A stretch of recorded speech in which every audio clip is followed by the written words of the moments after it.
우리가 일반적으로 인간을 욕망의 동물이라고 말하잖아요. 그런데 이 욕망이라는 것이 사실은 대단히 모순적입니다. 특별히 이제 인간관계에 있어서는 그 자체가 이중적인 성격을 가지고 있어요. 욕망 중에 우리 하나를 들자면 평등의 욕구가 있어요. 남이 가진 것은 나도 가져야 되고, 남이 누리는 것은 나도 누려야 돼요. 남이 되면 나도 돼야 되는 거죠. 남이 좋은 차를 타고 다니면 나도 좋은 차를 다니고 싶은 마음, 남과 같아지려고 하는 마음, 이걸 우리는 상대적 빈곤이라고 부릅니다. 남이 가지고 있는 걸 내가 가지지 못하면 박탈감을 들죠. 왜 나는 없나? 괴로워요. 내가 배가 고파서 그런 것이 아니라 다른 사람들 잘 사는 걸 보니까 배가 아픈 거죠. 잘 사는 친구의 집을 방문하고 돌아오면 어떻게 돼요? 우리 집이 왜 이렇게 초라하게 보일까? 이게 과연 사람 사는 곳인가? 이런 마음이 든단 말이에요. 불평을 하게 되죠. 사실은 내가 이 집을 마련할 때는 너무나 좋았거든요. 너무나 행복했거든요. 드디어 우리 집을 마련했구나. 너무나 좋았어요. 그런데 오늘은 비참해, 처참해. 왜요? 잘 사는 집을 다 갔다 왔으니까. 이게 바로 인간의 욕구예요. 같아지고자 하는 마음, 평등을 추구하고자 하는 마음, 이게 인간의 욕구죠. 그런데 반면에 같아졌어요. 그러면 어떻게 될까요? 그때부터 마음이 바뀌어요.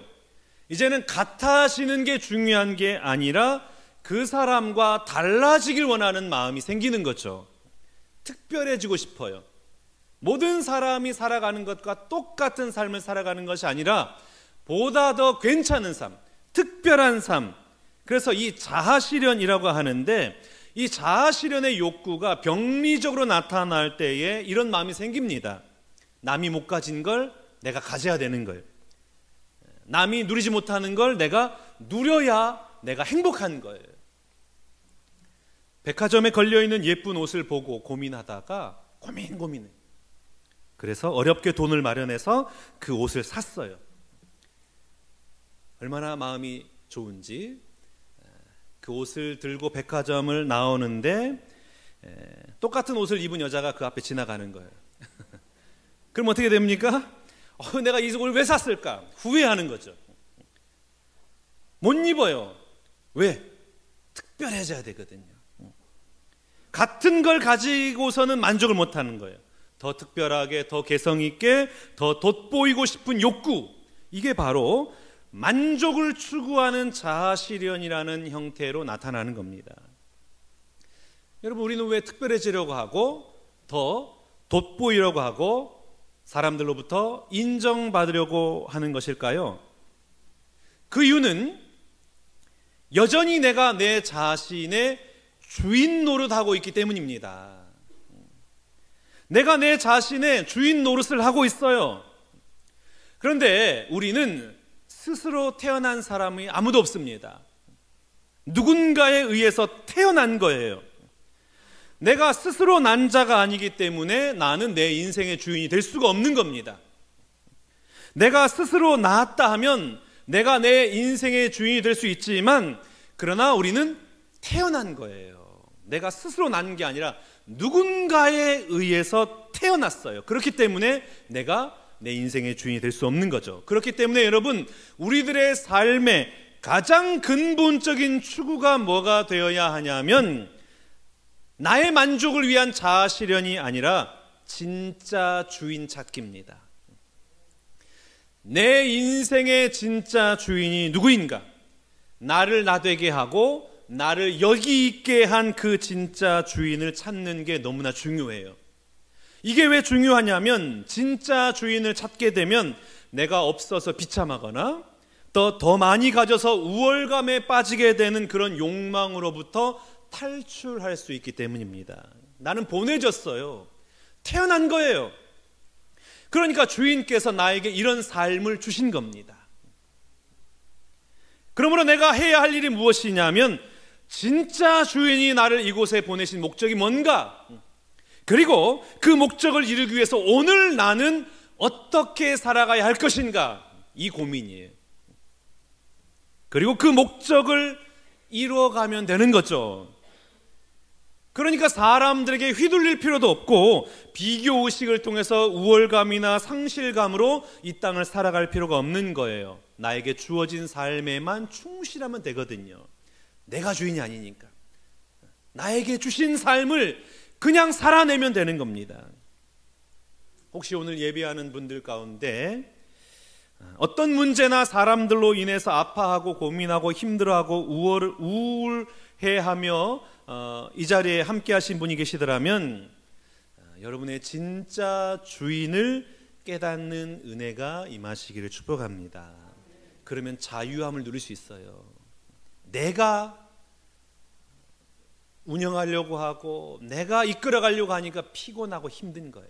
그러나 이 모든 것이 진짜 주인으로부터 나에게 주어졌음을 인정하면 그때부터 감사함으로 살아낼 수가 있게 되는 겁니다. 그런 은혜가 오늘 예배하는 여러분 모두 가운데 임하시기를 주님의 이름으로 축복합니다.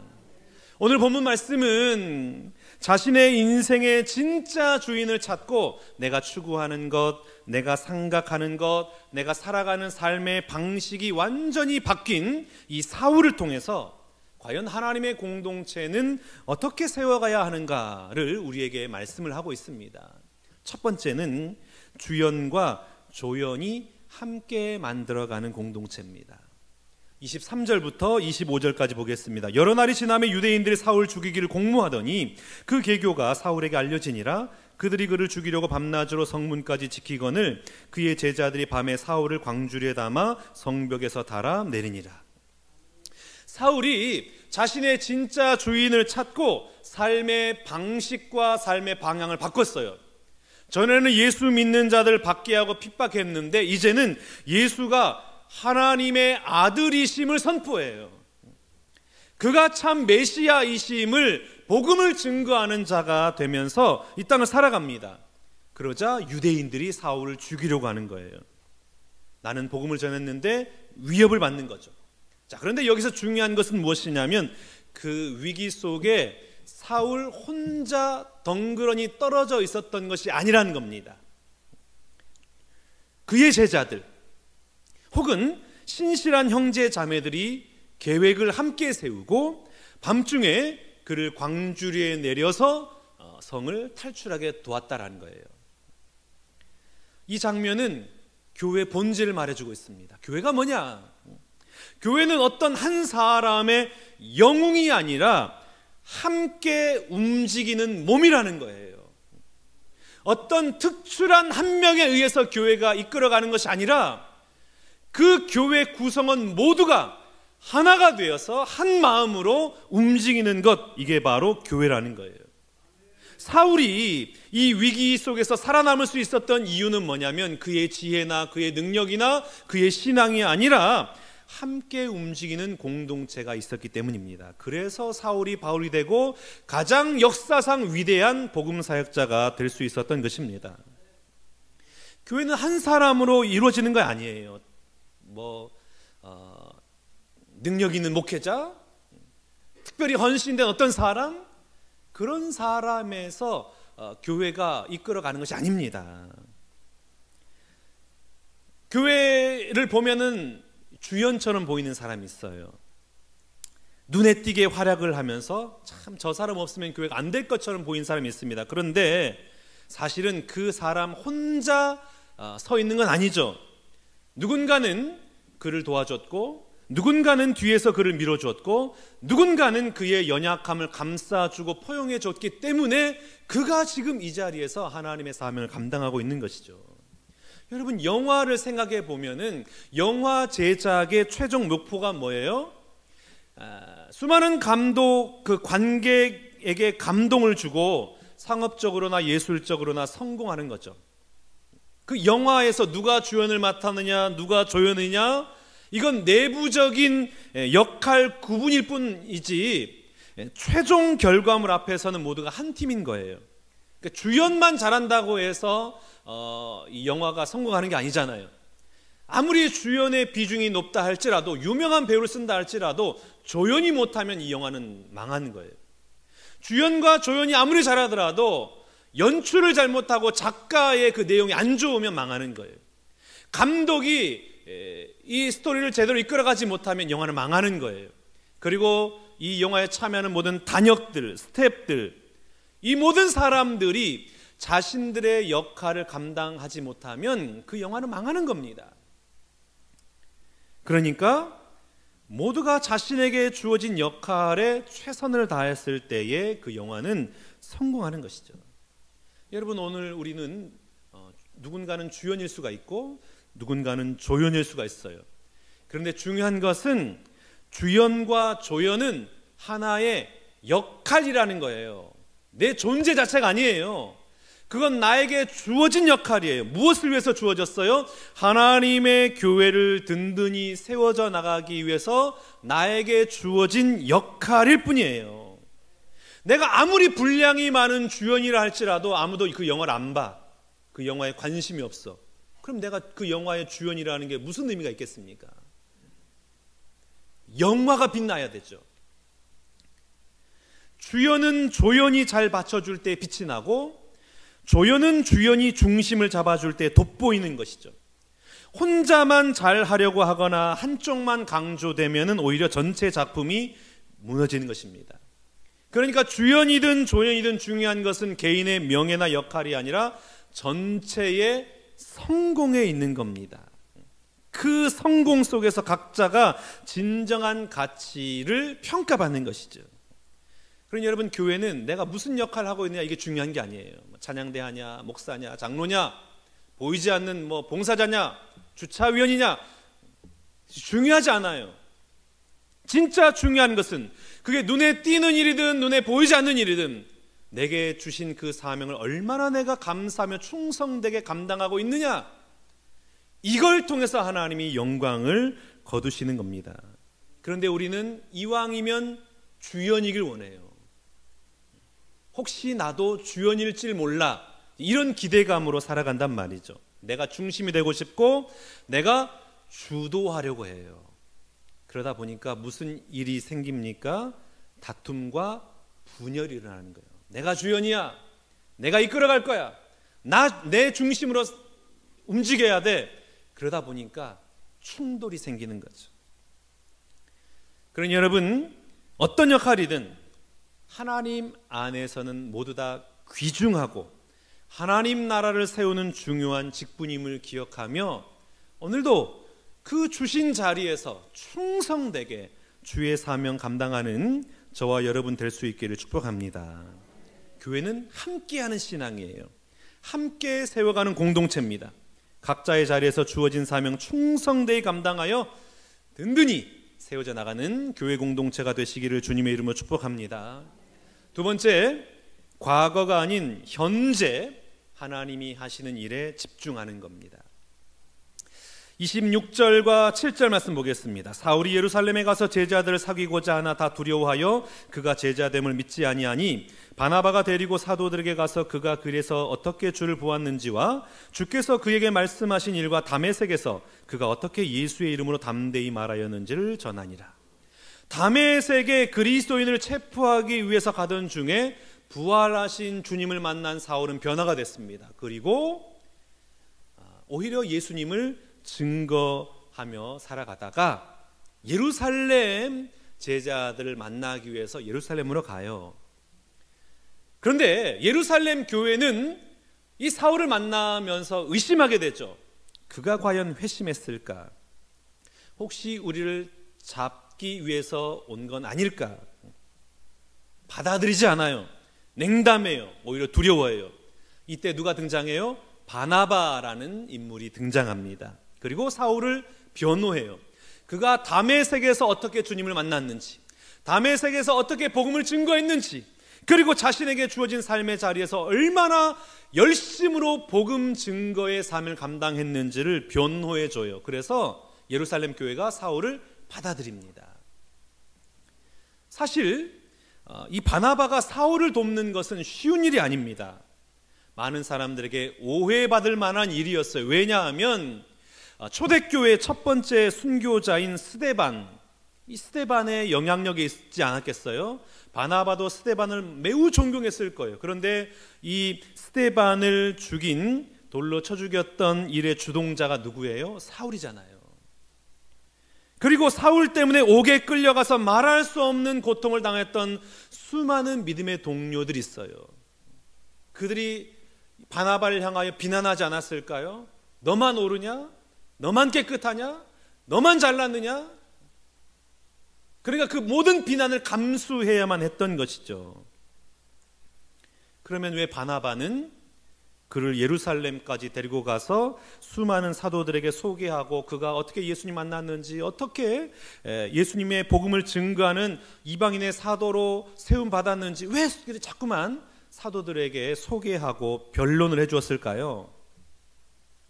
바나바는 사울의 과거의 행적에 집중한 것이 아니라 오늘 하나님께서 그를 어떻게 사용하고 계시는지에만 집중하고 있는 거예요. 내가 하나님을 사랑하고 그 말씀에 입각해서 사울을 보니까 하나님이 사울과 함께하는 게 보여요. 하나님이 사울을 사용하시는 것이 확신이 든 겁니다. 그래서 모든 것을 다 잊어버려요. 다 덮어버리고, 그리고 사울을 믿고 전적으로 그를 변호합니다. 말씀을 통해서 사울을 보니까 그 사울이 지금 하나님의 일을 감당하고 있음이 깨달아지는 것이죠. 여러분, 부부싸움은 왜 할까요? 혹시 오늘 예배 올 때도 이제 부부싸움 하고 아마 점잖게 앉아 계시는 분이 계실지 모르겠지만은 왜 부부싸움 하세요? 내가 맞다고 생각하기 때문에 싸우잖아요. 내가 맞아. 그런데 상대방은 뭐예요? 나도 문제지만 너는 더 문제야. 이렇게 생각하니까 싸우는 거예요. 너도 더 큰 문제야. 그런데 사실은 나를 지적하는 말에 아멘 하면 되거든요. 그러면 싸움이 안 나거든요. 어떤 분이 이렇게 말을 해요. 목사님, 저는 제 아내가 하도 제 잘못을 지적해가지고 숨이 막힙니다. 집에 가면 또 무슨 지적을 당할지 몰라서 정말 도망가고 싶습니다. 아내가 항상 옳은 말만 하니까 죽을 지경입니다. 이렇게 말을 하세요. 그럼 어떻게 해야 됩니까? 여러분, 어떻게 해야 돼요? 아내의 잔소리에 아멘 하세요. 아멘 하면 됩니다. 그걸 하나님의 음성으로 들으세요. 하나님이 내 아내를 통하여 나에게 말씀하시는구나, 이렇게 받아들이면 돼요. 오늘 하나님이 아내를 통하여서 어떤 일을 행하기를 원하시는가, 이렇게 받아들이고 아멘 하면 돼요. 어느 젊은 집사 부부가 싸움을 했답니다. 저녁 먹을 시간인데 대판 싸운 거예요. 그래가지고 아내가 화가 나가지고 밥도 안 짓고 그냥 집에 확 들어가 버렸어요. 그러니까 남편과 자식들이 지금 배를 쫄쫄 굶고 있다가 그냥 이 아내가 들어간 방을 가서 노크를 한 거예요. 나오라고. 아무런 반응이 없어요. 그러다가 남편이 문득 생각나기를 아내가 제자훈련 받으면서 암송한 성경 구절이 생각난 거예요. 그게 요한계시록 3장 20절 말씀인데, 누구든지 내 음성을 듣고 문을 열면 내가 그에게로 들어가 그와 더불어 먹고 그는 나와 더불어 먹으리라. 이 말씀을 다 암송을 했더니 그 아내 방에서 또 다른 말씀이 들려오더랍니다. 요한복음 15장 5절 말씀인데, 너희가 나를 떠나서는 아무것도 할 수 없음이라. 그래가지고 서로 그냥 웃다가 문을 열고 나와서 화해하고 맛있게 저녁 식사를 했다는 이야기가 있습니다. 여러분, 우리의 모든 삶의 자리에서 말씀을 통해서 그 사람을 볼 수 있게 원합니다. 내 눈, 내 감정, 내 기분을 보면은 문제가 생깁니다. 하나님의 말씀 가지고 살아가는 거예요. 아내들아, 남편에게 복종하라. 그 말씀 가지고 들어가세요. 왜 잔소리할 게 그렇게 많아? 복종하라니까. 남편들아, 아내 사랑하기를 뭐라 그랬어요? 그리스도께서 교회를 사랑한 것 같이, 자신을 주심과 같이 사랑하라. 죽으라는 거거든요. 아내를 위해서 목숨 바쳐보세요. 왕처럼 떠받들죠. 말씀대로 적용 안 하니까 문제가 생기는 거예요. 자녀들아, 주 안에서 부모에게 순종하라. 순종하면 되는 거예요. 부모들아, 너희 자녀를 노엽게 하지 말아라. 너의 감정을 하지 마라. 말씀으로 양육해라. 그러니까 말씀을 통해서 사람을 만나면 그곳에 하나님의 은혜가 임하는 겁니다. 여러분, 과거 내가 받았던 그 상처와 아픔을 가지고 그를 대하지 마시고 하나님께서 오늘 그를 통하여 무슨 일을 하실까, 이런 눈으로 바라보세요.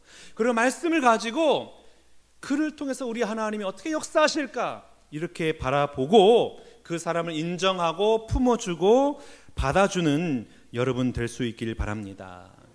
생각해보면 우리가 얼마나 많은 사람을 정죄합니까? 참 많이 비난을 하고 비판을 해요. 과거에 그 사람이 저랬어, 이랬어, 그러니까 앞으로도 이럴 거야. 판단하고 정죄하죠. 초대교회 교부였던 오리게는 교회는 죄인들이 모이는 병원과 같다라고 그랬습니다. 다 죄인들이 모여 있는 거예요. 의인은 한 명도 없어요. 단지 의롭다함을 얻었을 뿐이죠. 내가 의로운 건 아니에요. 죄인들이 만났어요. 죄인들이 모였어요. 그러니까 교회에서는 시비가 있을 수 없는 거죠. 다 죄인이거든요. 똑같은 죄인이에요. 누구를 비판 못해요. 이게 바로 교회입니다. 다만 하나님께서 그를 통하여 무슨 일을 행하실까, 이런 눈으로 보는 거예요. 그 사람을 통하여 무엇을 말씀하신가, 그 사람을 통하여 무슨 일을 이루고 하시는가, 이게 바로 교회의 모습입니다. 사랑하는 여러분, 혹시 우리 가운데 과거의 상처 때문에 앙금이 남아있더라면 하나님께서 그를 통하여 나를 훈련시키고 연단시키는 것으로 믿고 오히려 나의 연약함과 부족함을 하나님 앞에 회개하고 앞으로 놀랍도록 역사하실 그 하나님을 기대하며 이 땅을 믿음으로 살아내는 저와 여러분 모두가 다 되시기를 주님의 이름으로 축복합니다. 세 번째, 평안함과 주를 경외함으로 든든히 세워져가는 공동체입니다. 31절 보겠습니다. 그리하여 온 유대와 갈릴리아 사마리아 교회가 평안하여 든든히 서가고 주를 경외함과 성령의 위로로 진행하여 수가 더 많아지니라. 교회가 평안해졌대요. 그런데 초대교회 환경이 바뀐 게 아닙니다. 똑같이 박해가 있어요. 똑같이 고난이 있어요. 그럼에도 평안이 이 교회에 자리 잡습니다. 왜 그랬을까요? 이 평안은 어디로부터 오는 평안입니까? 하나님으로부터 오는 평안이기 때문에 그렇습니다. 사람이 주는 평안이 아니에요. 나의 삶의 환경과 여건에 의해서 바뀌는 평안이 아니라 하나님으로부터 주어지는 평안함이에요. 그렇기 때문에 이 평안은 누구도 빼앗아갈 수가 없어요. 절대적인 평안이에요. 모진 핍박 가운데서도 누릴 수 있는 평안합니다. 그러니까 여러분, 이 평안함은 어디로부터 시작된 거예요? 주님을 경외함으로부터 시작되는 거예요. 내가 주님을 경외하면 경외할수록 하늘의 평안이 위로부터 나에게 임하는 것이죠. 우리가 어떻게 주님을 경외할 수 있을까요? 경외한다, 두려워한다, 하나님을 높인다, 어떻게 그럴 수 있을까요? 내가 정말 볼품 없는 죄인임을 인정하면 됩니다. 나같이 부족하고 나같이 완악하고 나같이 교만하고 나같이 이기적이고 나같이 음란한 자라도 하나님이 나를 불쌍히 여기셔서 하나님 자녀 삼으시고 구원받는 백성 되게 하신 것, 이게 고백되어지면, 이게 믿어지면, 이게 깨달아지면 하나님 경외하게 돼요. 하나님 정말 감사합니다. 그러면 평안함은 언제 깨질까요? 그 반대로 내가 죄인됨을 인정하지 못하니까 내가 옳다고 확신하게 되는 거죠. 나는 누구보다도 잘 살고 있다고 철석같이 믿고 있어요. 그러면 평안이 깨집니다. 그래서 교회 안에 의인이 많으면 평안이 깨져요. 내가 옳아, 나의 옳고 그름으로 모든 판단의 기준이 서 있으면 평안함이 깨져요. 내 경험, 내 지식, 내 판단, 그러다 보면 어느 순간 나의 느낌, 나의 감정, 나의 기분에 의해서 판단하고 있는 자신을 발견하게 됩니다. 여러분, 저도 모태신앙인데 제가 얼마나 하나님을 잘 믿었는지 몰라요. 정말 순결하게 제가 하루를 살아가는 이 장소는 교회, 집, 학교 이것밖에 없어요. 그 어느 데도 안 간 적이 없어. 주일에는 새벽부터 나와가지고 밤늦게까지, 어렸을 때부터. 그러니까 제가 얼마나 순결한 그리스도인이었겠어요. 그러니까 제가 목사가 됐겠죠. 얼마나 헌신적으로 얼마나 열심히 했는지 몰라요. 그러다 보니까 정말 많은 사람들 정죄했습니다.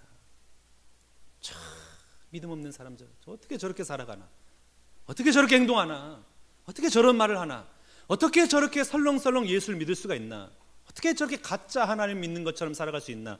정말 많은 사람을 정죄했습니다. 목사가 돼서도 그랬어요. 그래서 저로 말미암아 이 도마에 올라가신 분들이 여기에도 꽤 많을 거예요.